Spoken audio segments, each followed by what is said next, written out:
Welcome to this latest edition of the Real Deal Podcast on this 2nd of December 2018. I'm your host, Cyril Gerald Quinn, discussing the world of sports and pop culture. As always, we are streaming live from my YouTube channel, so you can check that out anywhere from 15 to 20 minutes after the program is over. This will also be on Blog Talk Radio as well, probably sometimes early later on this afternoon as we get in a late night podcast here. And where do we begin? I mean, it was a busy Saturday, a busy couple of days in the world of sports.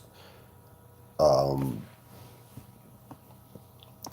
start with the SEC championship, where Alabama showed you why they are Alabama. Gutsy and you know tough win over a gamed Georgia team 35-28. This was a game that for the better part of the game, at least three and a half quarters, Georgia looked the part looked like to be the better team out of the two. They were physically pushing Alabama around on both sides of the ball with the running game, with the pass rush. They knocked Tagovailoa out of the game with the ankle injury. Though it does not appear like it's serious, that he will be ready for the national semifinal December 29th. But Georgia, if you're Georgia, this loss hurts. It's a bitter defeat because for the you know, in the better part of a year, you've had Alabama on the ropes. You've outplayed Alabama. You've held the leads for the last two get times that you've played Alabama, and you have nothing to show for it. There were two plays in this game that if Georgia doesn't get to the playoffs, and we'll talk about that, they will be thinking about for the better part of the offseason. Number one, the missed field goal was huge. That would have made it a 10-point game. That was a big miss by a Blankenship, but who is a great kicker, a guy who will be kicking it in the NFL someday. And the second one, and which is absolutely inexcusable, was this fake punt at midfield on a 4th and 11 with about 3 minutes left and two timeouts by Kirby Smart. I have a lot of respect for Kirby Smart. I think Kirby Smart is an excellent coach. He has that Georgia program in contention for a championship. He's going to have them in contention for a championship year in and year out. But to me, I don't understand what was going through his mind with that play call. He tried to talk about it on ESPN on SportsCenter. He was being interviewed by Scott Van Pelt in terms of it was a play where he felt like if it would have been snapped sooner, a couple seconds sooner, that the guy was open. Like the bottom line is the play had no chance, and it wasn't snapped. It wasn't snapped sooner, and the guy was that play had no chance. So Kirby, that was just a horrible call. In that case, to me, you don't even think about a fake punt. Punt the ball. You have two timeouts. You have two timeouts left. 3 minutes in the game. You punt the ball. You pin them back inside the 10-yard line, maybe inside the 5-yard line. You can get a 3-and-out and get the ball back and possibly kick the game-winning field goal. To give Alabama the ball at midfield, with all the momentum, your defense, the Georgia defense, which hadn't been on the field for a long time, but just all the momentum Alabama had from coming back from a double-digit deficit, that was just a gift wrapped either field goal or touchdown. It ended up being Jalen Hurts, who came in relief for Tagovailoa, comes in, played great, and to me, you look at what Jalen Hurts did. This is why Nick Saban is Nick Saban. You could talk about Alabama has all the talent, the best recruits, all the resources. Yes, this is all true. But all season long, Nick Saban had kept Jalen Hurts ready. Now, in the beginning of the season, you remember this was a legit argument in terms of it wasn't a legit argument, but it was like coming into the season, there was a debate on who was going to be the starting quarterback for Alabama. But it didn't, of course, it did not take long for Tagovailoa to distinguish himself and separate himself as the clear cut number one. But in spite of that, Saban kept Hurts ready, even in games that were where the game was still competitive, which was not the case in the majority of Alabama games. He would bring Hurts in a play here, a play there. Even in this game, he brought Hurts in for a play, lined him up as wide receiver, as in the slot.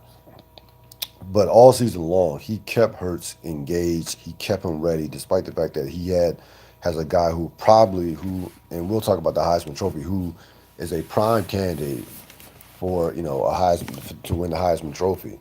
So you have to give Saban, from that standpoint, a lot of credit for keeping that guy ready. You have to give Jalen Hurts a lot of credit. You've seen guys, you see the Maryland kid, excuse me, the Clemson kid, Bryant transfer. You see other guys, pout, start talking to the media. This Jalen Hurts did nothing but stay ready, did nothing but be a professional, keep his head in the game. Never complained once. Now you have not heard one complaint out of Jalen Hurts throughout the course of the entire season, and it paid off big time for Alabama in this SEC championship. He came in, got the job done. Led them to a couple of scores, and was led them to the game winning score, and was able to led them to the game. Had a couple of scores and was able to help put Alabama over the hump and into the national playoff as the undisputed number one seed going into these playoffs. And again, Georgia is a big time team. Georgia is one of the top four teams, but if Georgia does not make the playoffs, they have nobody to blame but themselves. This was a game that they should have won. They were physically pushing Alabama around. They Fromm played great. He had Tagovailoa, but did not play well at all. I mean, he really did. He was like 9 for 23, didn't crack 200 yards, had a touchdown, two interceptions, and just did not seem right after that first quarter hit, where it seemed like his own offensive lineman, was driven back and stepped on his ankle. He wasn't right after that. He was short arming throws. He was short hopping throws. Was not accurate. So didn't play well. I don't think it should cost him the Heisman though. I know there's gonna be a lot of talk about Haskins and Kyler Murray. Remember, Tagovailoa put up those numbers in spite of barely not playing in the fourth quarter of most of these games, where these games were blowouts. There was a point where he hadn't thrown a pass in the fourth quarter up until like the second to last game of the season. Maybe it might have been even up until the Mississippi State or Auburn game, where he didn't throw a pass into the fourth quarter. So I still think he's a Heisman Trophy winner. It sounds like that award is going to be closer than I thought it would be. Like 10% of the ballots have not been sent in. Only 10% of the ballots have been sent in as of yet. I guess they were waiting for these championship games, but again, I don't think there's any question in my mind who was the best player in college football this year, and that was a Tua Tagovailoa. But we'll see what happens. But anyway, Alabama will make their way to the playoffs for the fourth straight year. Excuse me, the fifth straight year. They'll be in that playoff game. Again, the only team that's gone there all 5 years. Clemson, I think, is going there 4 out of the 5, and you're going to have Alabama, Clemson, and Notre Dame as the locks, and more than likely, probably Oklahoma. Now, again, out of three, you had three teams for one. You had three teams for one spot in essence. If if Georgia lost, you had three teams for one spot. Um, that was Alabama, that was Oklahoma, Ohio State, and to a lesser extent Georgia. There's already, and you heard if you saw ESPN, saw Sports Center, you heard Kurt Herbstreit say that he feels like that Georgia should be that fourth team. Matter of fact, he had him ranked third on his final four. Listen, I think Georgia is a legit top four team. I think Georgia probably pound for pound is, probably the second best team. I know Clemson's been impressive, but the ACC was not good this year. I have high regard for how good Georgia is. I thought that they would go toe to toe with Alabama and had a chance to beat them. They should have beaten them for the second straight time. They should have beat them, but they came up short in the fourth quarter. And last year was in the overtime. But I can't let a two-loss team who didn't win the conference championship. I can't let that team in. A one loss who doesn't win the conference championship, which would have been the case had Alabama lost this game. I can let them in, but I cannot let a two-loss team that didn't win a championship in, especially when you talk about the two teams that are following them, two of the blue bloods in college football history in terms of Oklahoma and Ohio State.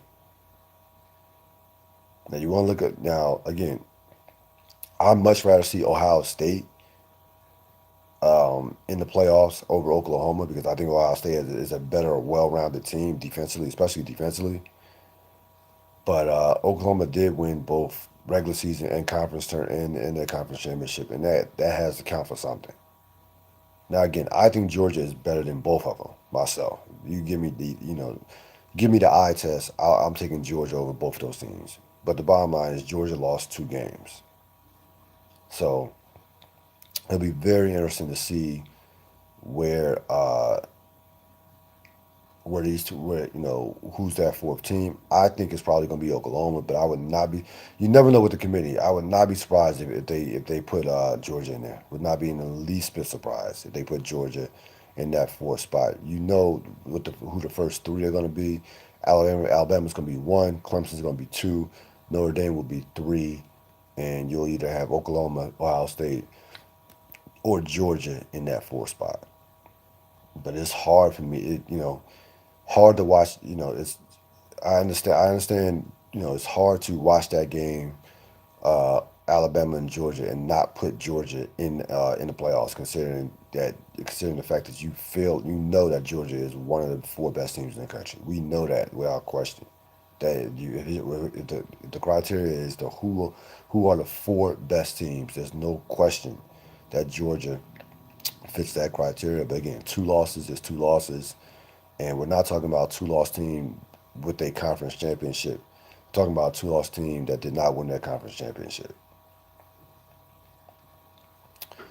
This is the Real Deal Podcast. Again, doing a late night, early morning podcast here on this 2nd of December, a busy sports weekend. It really kicked off Friday when you had this bombshell in Kansas City with what transpired with Kareem Hunt, who was cut by the Kansas City Chiefs after a video came out that he assaulted a young lady in a Cleveland hotel back in February. Um, he pushed one of her friends, one of her friends into her.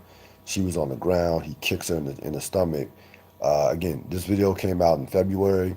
He was not arrested, not suspended by the NFL. The NFL claims to have not known anything about this video prior to Friday. Of course, Kansas City denies that they knew anything about the video prior to Friday.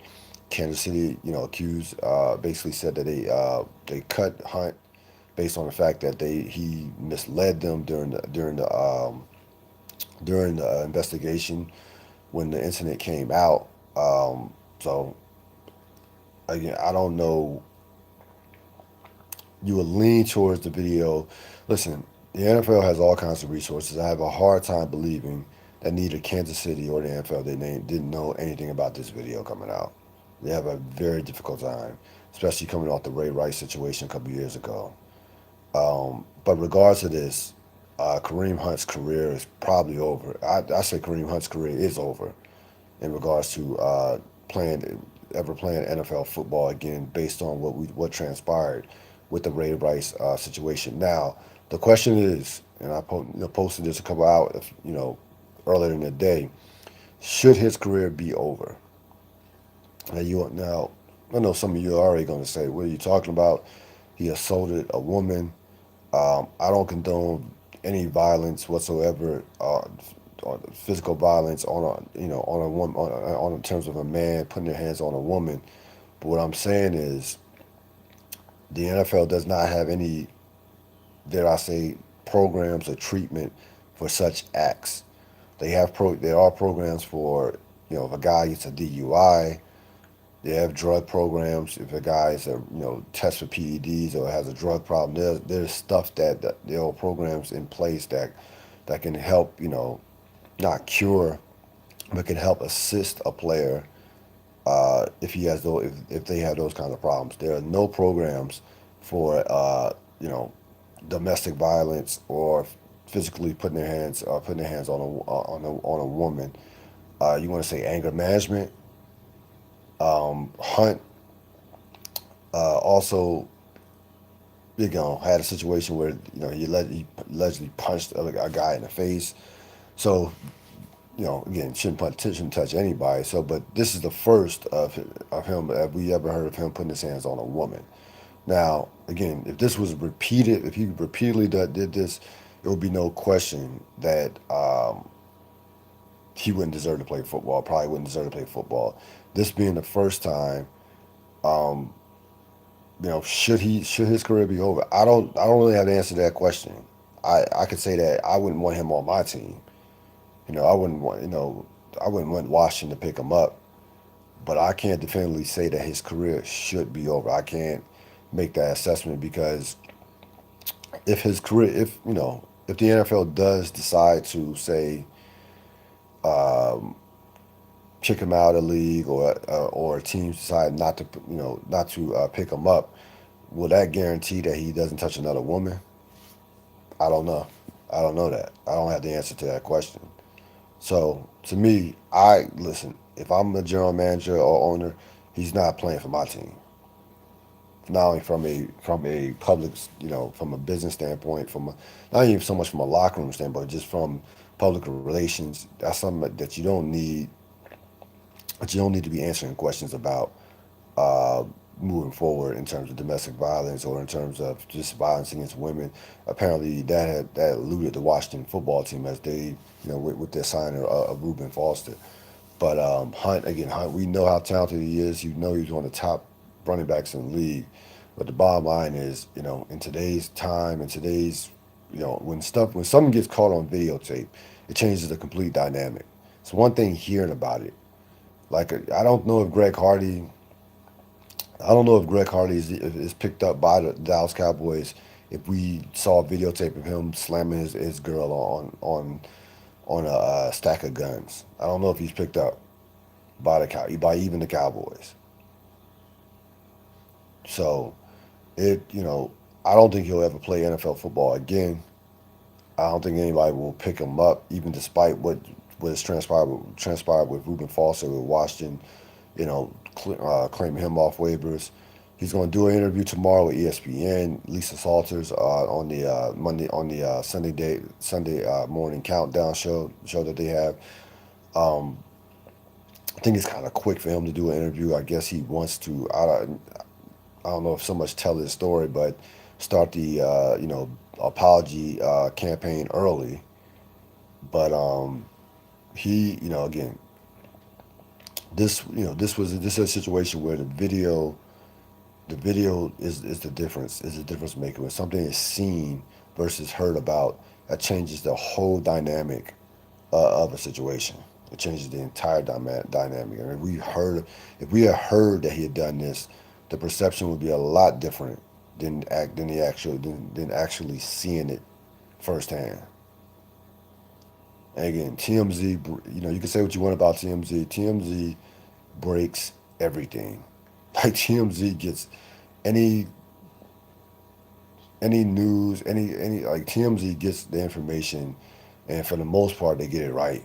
You can say what you want about TMZ. They're gonna get whether it's on video, whether it's some court documents. TMZ gets everything. It's unbelievable how story in and story out, how TMZ finds a way to just get their hands on this information. But they had the video yesterday. It was roughly it's a pretty clear video. Hunt was completely out of control. I mean, just out of control. And living in again, I know it's off season, but another question for me is why are you living in a Cleveland hotel in the off season? But anyway, that's his business. I think of you think of celebrities living in hotels. You think of like gangsters like Al Capone or Lucky Luciano. I know again. I know this happened in February, and maybe he, is has a maybe that's his off-season home. But he was, according to the reports, he was living in that Cleveland hotel. Now, his side, what he says is the other side of the story is that the girl was called that the girl was asked to leave because she called called him a nigga. Still, again, I don't see how even why he even brought that up. That that doesn't by any stretch of the imagination excuse what transpired on the videotape. But again, I think his career for sure is over. I think that I don't think he'll ever play NFL football again. But it'll be very interesting to see if anybody does what he says tomorrow, or if anybody does take a shot by signing him, claiming him off with waivers. He, as far as Kansas City, as far as what this does to Kansas City, we know he's a top running back, but Kansas City is driven by Patrick Mahomes. Spencer Ware, is a more than capable, serviceable back. You don't need somebody to replace the production of Kansas City when you have as many weapons as they have. Tyreek Hill, guys like that, Kelsey, Patrick Mahomes, who drives that offense and will probably finish running up as far as for MVP. But so I don't think that will I don't think that this will slow down Kansas City's offense by any stretch of imagination. But again, the NFL has another nightmare on their hands in regards to their players getting in trouble off the field, whether it's domestic violence, whether it's DUIs, gun charges. It never fails in the NFL. And now, again, the perception will be that the NFL just overlooked this, and that they knew about this videotape, and that Kansas City knew about this videotape, but chose not to do anything about it. That again, now you have Kansas City trying to save face by basically basically saying he lied, and saying, hey, once we saw the video, he was cut immediately. So Kansas City is trying to do some I don't want to say backtracking, but they're trying to just save face and make it seem as though they had nothing, no knowledge of the video whatsoever. Again, I have a hard time believing that video was not seen by either Kansas City or the NFL or both back in February. I have a very difficult time in believing that based on the history and the track record of the NFL. So we'll see what happens with that tomorrow. You have a big day. You have a couple of games of note in the NFL: Minnesota, New England, San Diego, Pittsburgh, and as far as I'm concerned, Cincinnati, Denver is an elimination game. Minnesota, New England, New England's getting healthy at the right time. Minnesota, we still don't know what Minnesota is. I don't think they're a title contender. I think they're decent. I think they're very good, but I think Minnesota still. I think they're a notch below the big two in the AFC in regards to the Rams and Saints. So we'll see about that. In regards to the Saints, and when we go back to Thursday night, that was a big time win for the Dallas Cowboys. And I told you when we did the Thursday podcast back on Thursday, that the Cowboys, that game would be much closer than anybody would anticipate, and that the Cowboys had a running game, and the offensive line that could give New Orleans trouble. But it was their defense that was the difference in that game. They were all over the New Orleans receivers. Um, they really made Drew Brees look, human for once. Once over the course of the season, Brees did not play well. They were all over it in terms of their pass rush was all over him. Demarcus Lawrence and company. Those linebackers, Van Nish and Jalen Smith were tremendous in that game. And listen, that was just a all world performance by the Dallas Cowboy defense. Now I'm not one of these people to overreact to the Cowboys to that game from a standpoint of a couple of reasons. Number one, New Orleans was due for a poor performance. They were absolutely due for a poor performance. They had been rolling throughout the course. They had won 10 straight. These Thursday night games could be tricky, especially and remember the home teams in Thursday night games have an enormous advantage in a short week. That I mean to have to travel on a short week, especially on a Thursday night, for a Thursday night game, the road teams at a is at a major disadvantage. So you have to take that in consideration. You also have to take the fact that those Thursday night games could be tricky. That's why a lot of bettors like to stay away from will stay away from Thursday night games for that reason. So I'm not overreacting to a point to where I think Dallas is a major contender because I think in order to beat New Orleans at New Orleans or to take out the Rams, you're going to have to put up at least 30 points. And I just don't see Dallas's offense being as explosive enough to compete with those two teams. We know that they can defend, we know that they can run the ball, but they don't score enough, in my opinion, to compete with those teams. You're not holding. I don't think you're holding the Rams or New Orleans in their buildings under 30. To be honest with you, and I think for the Saints that this is a good loss. Uh, kind of gets them back on the, gets them back on their heels, gets them a little angry. Again, a lot of people were just basically having the Saints penciled into the Super Bowl team to beat, so on and so on. Again, I think that the Saints are a very good team, but this idea that the Saints, can't be beat, or the Saints are going to be, are a lock to get to the Super Bowl. Let's slow down on that one. The Saints, again, they have a great offense. They have a defense that is playing well right now. But listen, there's no super dominant teams in the NFL right now. Again, you have four teams that who can possibly get to, and possibly four or five teams that can possibly get to and possibly win a Super Bowl. Saints are one of them. Rams, Saints, Pittsburgh, New England, and to a lesser extent, um, Kansas City, probably or maybe even six, with four in the AFC and two in the NFC. I said that a couple of weeks ago. And again, the Saints are one of them. I don't think the Saints are a dominant team. I think they're very good. I don't think they're any dominant teams. I think you have some teams at the top of the heap in the NFL that are talented, have separated themselves from the rest of the field. But I don't think they're dominant. So there's such thing as a good loss for New Orleans. I think that was a good loss for the Saints. So we'll see what happens.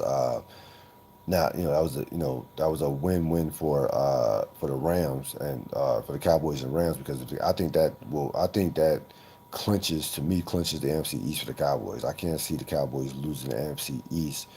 Losing the NFC East based off that win.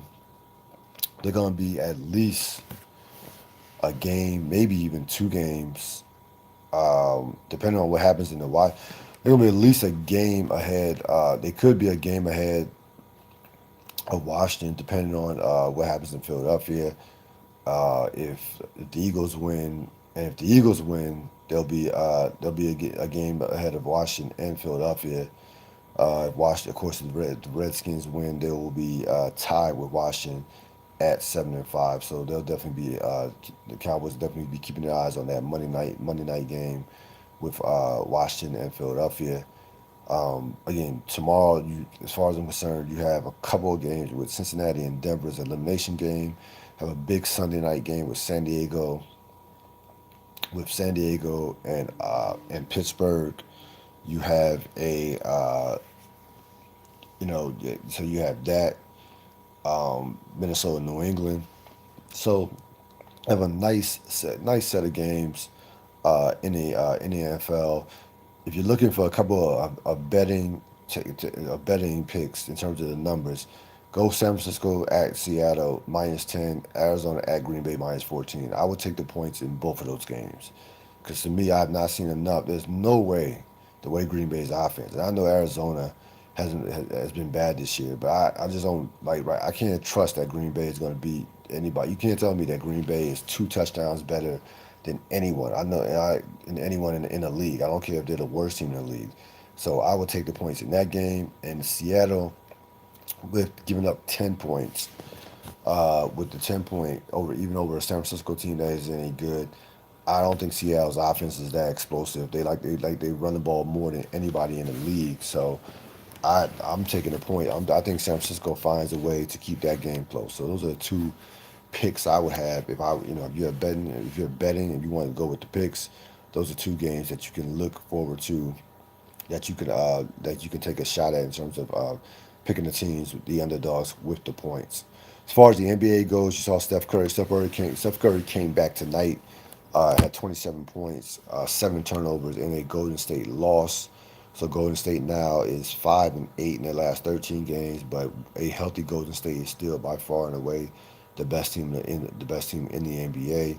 You had that was a fun game to watch. Golden State Toronto, just epic back and forth with Kevin Durant and Kawhi Leonard. And that game told you two things. Number one, that Golden State still is clearly by far and away the best team in the league, because for them, they're playing without two starters, and they took Toronto team, a fully loaded Toronto team to overtime. And the second thing that came out was the lack, just defensively, you cannot touch these guys anymore. I mean, it doesn't matter. Like, defenses have no chance. Like, for somebody, and again, maybe he's not quite the defensive player that he once was 2 or 3 years ago, but I never thought I would see the day where anyone would drop 50, basically 51, or 50 points on Kawhi Leonard. And again, I know it's Kevin Durant. We know Durant is a one of the great offensive players, one of the great scorers that this league has ever seen. But the stuff that he did, was doing to Kawhi Leonard, Siakam, whoever was guarding him, was just ridiculous. And you, again, the offense. I don't care how great of a defense player you are. The defensive player in the NBA has no chance in 2018, none, none whatsoever. So those are a couple things that stood out over the course of that game. I got a chance to watch Luka Doncic from Dallas. Now again against the Lakers, as the Lakers won by 11 in a game on Friday night. But that's neither here nor there. Here nor there from that standpoint, of the Lakers winning. The bottom line is this guy, as a rookie, he's what, 19 years old. He looks the part of a guy who could be Larry Bird esque. Now again, Larry Bird is arguably one of the 7 to 8 greatest players, definitely top 10 players of all time, an icon. This guy, to me, has all the skills he has some of those similar skills. His understanding of the game, he doesn't go he controls the game at his own pace. He doesn't go too fast. Obviously, he can shoot the basketball. He has good sides. Wasn't intimidated by LeBron. Again, he only had 6 points. He had off night shooting. But as far as his body language, his demeanor on the court, he is light years ahead of where you would think somebody his age would be. And he is so much, again, basketball IQ, just his understanding of the game is just far ahead of any rookie. And this is a good rookie class. It's an excellent rookie class. But you can build a contender around this guy. And I don't know how many guys you can say that in the league about. You can build a championship team around that guy. So I was just ultimately impressed with him. He's averaging close to 19 points a game this year. Dallas has been decent for the most part. I think they were 10-10 coming into that game, maybe even 10-9. Now they are at 10-10 on 10-10 on the season, and will be certainly in the mix of just a outrageous playoff race in the Western Conference, where you basically have 13 or 14 teams who are within 4 or 5 games of each other. I mean, the Western Conference is just it's bananas. I mean, it's just we know what Golden State's going to be, but outside that, you don't know who's going to be second. That the playoff race. It's going to be a point where every game matters in the Western Conference. Literally every game is going to matter, night in and night out. Especially once we get past the All Star break. March, April. Mid February, March, April, March, and early April. Again, these are going to be like playoff games in March, with how it's going to go in the Western Conference. So you had that. As far as the NBA, Dwight Howard out couple months with this gluto gluto injury. I can't even say it. Um, Listen, I just wonder. I don't know about his personal life. Of course, you had a transvestite come out and say that they had been with Dwight Howard. Who knows? I don't know these guys. Nothing surprises me anymore in society. But I would just wonder what the conversation in the locker room looks like if you're Dwight Howard. If you hear say Tuesday, Wednesday, this comes out, and then a couple of days later, you're out with that type of surgery. I just wonder what is the conversation in the locker room, in that Washington locker room about in regards to Dwight Howard. So yeah, so that's basically it in regards to the NBA. Markel Fultz is going to meet with shoulder specialists. Now, again, if you're the Sixers, there's no proof whatsoever that he has any type of injury. Um, I haven't heard anything about a MRI. Clearly, the Sixers, Fultz and his representation, his attorney, Robert Brothers, who is not only his attorney, his agent, he's also his attorney.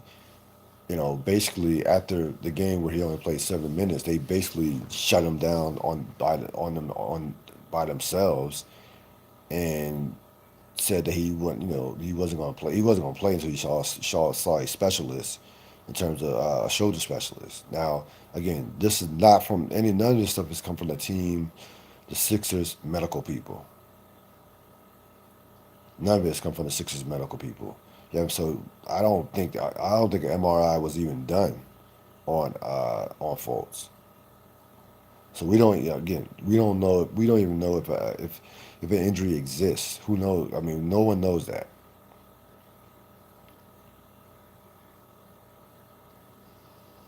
And before the Sixers can even remotely think about trading him, they whoever trades for him is going to have to see what he can do on the floor. Is going to have to see him reasonably healthy, physically and mentally. Because I feel like this is clearly mental with his shot, and I mean he has a case of the yips. Let's be honest, he does not. This guy is he is a mental midget. I like it's a wrist, it's a shoulder, it's this that. It's just not that. The bottom line is I don't know what happened between last summer and the beginning of last season.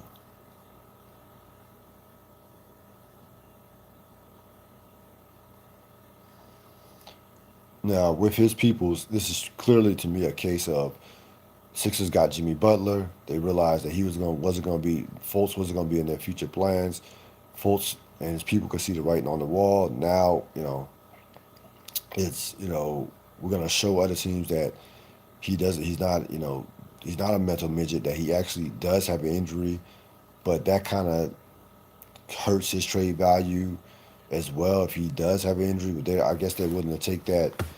I guess they're willing to take that risk, considering that they rather it be an excuse of a shoulder rather than it being a situation where it could be perceived that has some mental issues as far as like having a yips or not or having a confidence issue. So they're going to go out their way to try to prove that he has some type of physical ailment.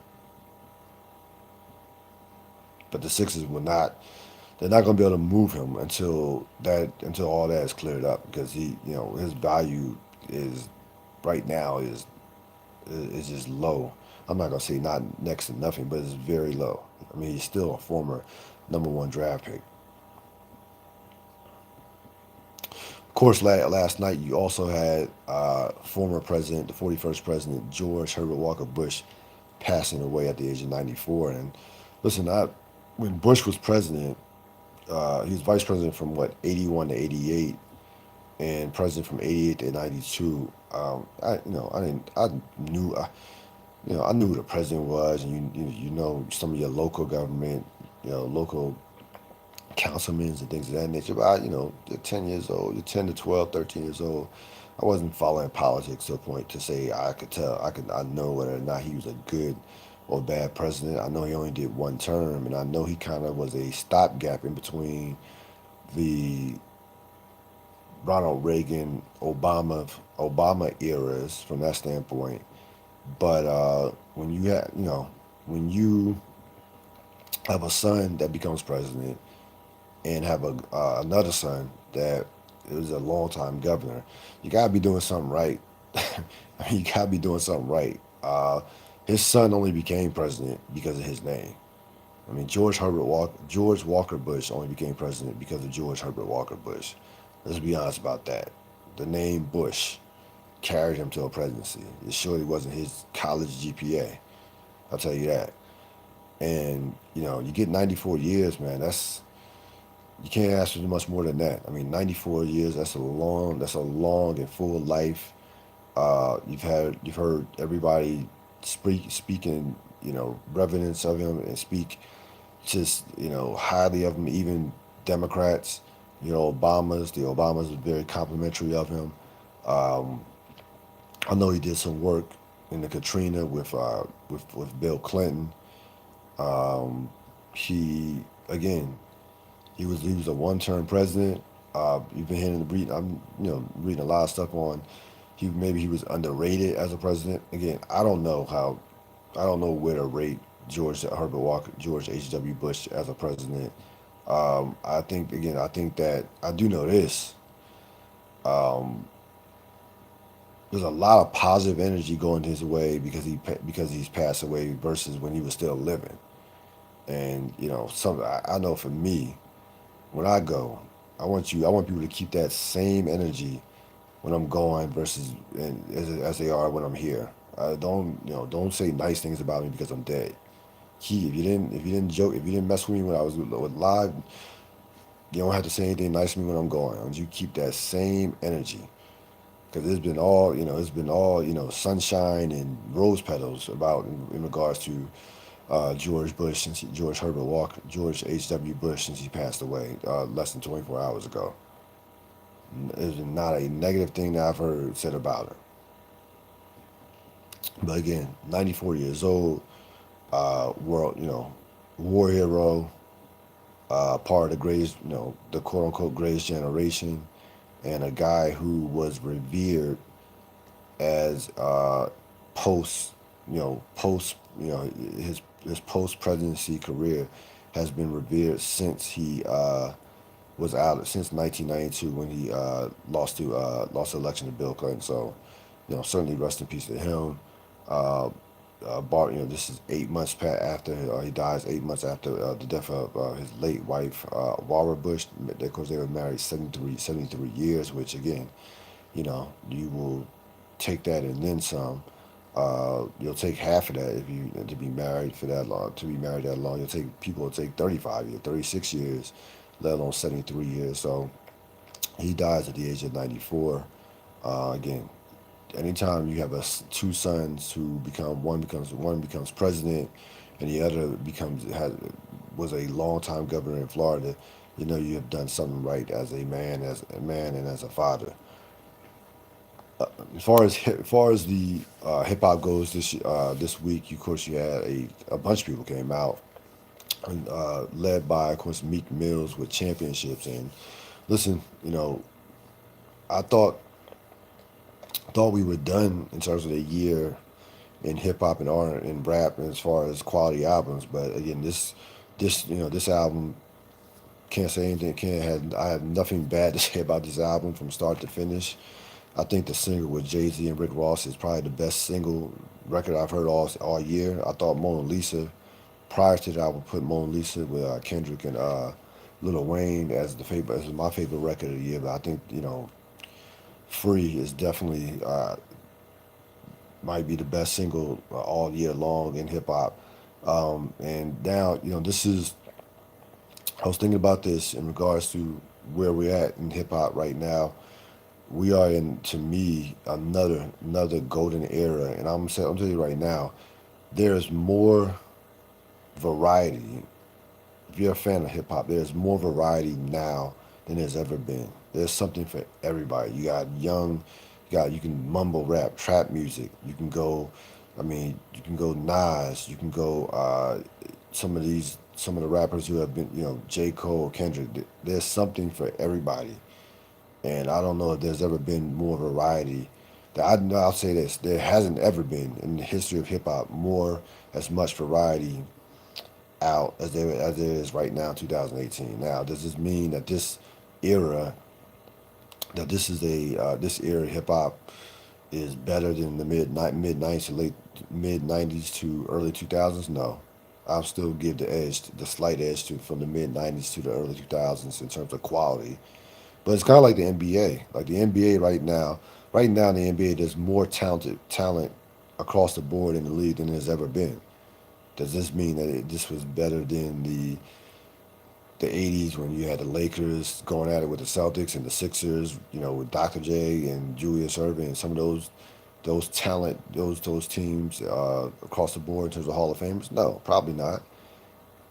Probably not in terms of how many quality teams there were. But as far as talent goes, I think the NBA is as loaded as it's ever been. And right now in hip hop is as loaded as it's ever been as far as how much the different genres and different types of rap that you can listen to. So again, this has been as good a year of hip hop that there has been in the last decade easily. I'll say that. And again, you have everybody. You have something for everybody as far as hip hop goes, and that's it should make for a great. It should make for exciting 2019 moving forward. That's going to wrap it up for this latest edition of the Real Deal Podcast. As always, you can catch us streaming live on YouTube. Subscribe to my channel, Real Deal Podcast. Blog Talk Radio will be up probably later on this afternoon. Thanks for listening. This is the Real Deal Podcast. Thanks for listening. I'm out.